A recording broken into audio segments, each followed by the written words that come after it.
кәдеден жасалған өте дәмді рулет. Инстаграмнан видеосын көріп, мен де жасап көрейін деп шештім. Бір жасағаннан өте жеңіл, дәмді болып шығатын рулет. Сіздер де бірге жасап көріңіздер. Сәлем достар, қалайсыздар? Көптен бері YouTube каналыма видео түсірмей кеткен болатынмын. Видеоларымның барлығын соңына дейін көріп, мені қолдап отырсаңыздар деймін. Бүгін сіздерге бір керемет рецепт түсіріп көрмекшімін. Мына кабачкиді мен өзім үйге бірінші рет алып тұрмын. Сыртта жеп көретінмін, бірақ үйде ешқандай ешнәрсе пісіріп көрмеппін. Инстаграмнан бір керемет, бір күшті бір рецепт көрдім. Қазір соны жасап көрмекшімін. Сондықтан соңына дейін менімен бірге болыңыздар. Жақсылап жуып алдым. Қазір осыны үккіштен, яғни теркадан өткізетін боламын. Мінекей, үккіштен өткізіп алдым. Енді осыған тұз қосамыз да 5 минутқа қойып қоямыз.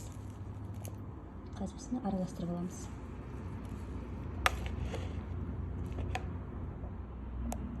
Мінекей 5 минуттай тұрды, артық соғы да шықты. Енді осыны басқа ыдысқа салып аламыз.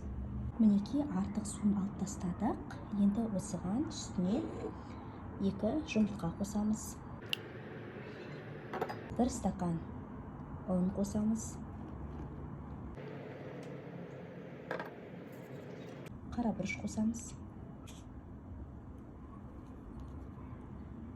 Енді осының барлығын жақсылап араластырып аламыз. Мінекей, массамыз дайын болды. Бір келкетіп араластырып алдым жақсылап. Енді осыны пергамент төселген табамызға салып аламыз.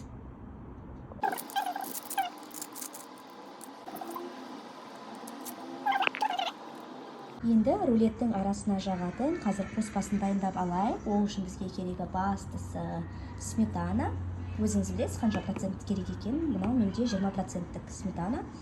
Одан кейін укроп және де чеснок, яғни сарымсақ керек. Осының барлығын қазір бір ыдысқа салып аламын. Салып, жақсылап араластырып дайындап қойдым. Қазір рулет піскесін арасына жағатын боламын.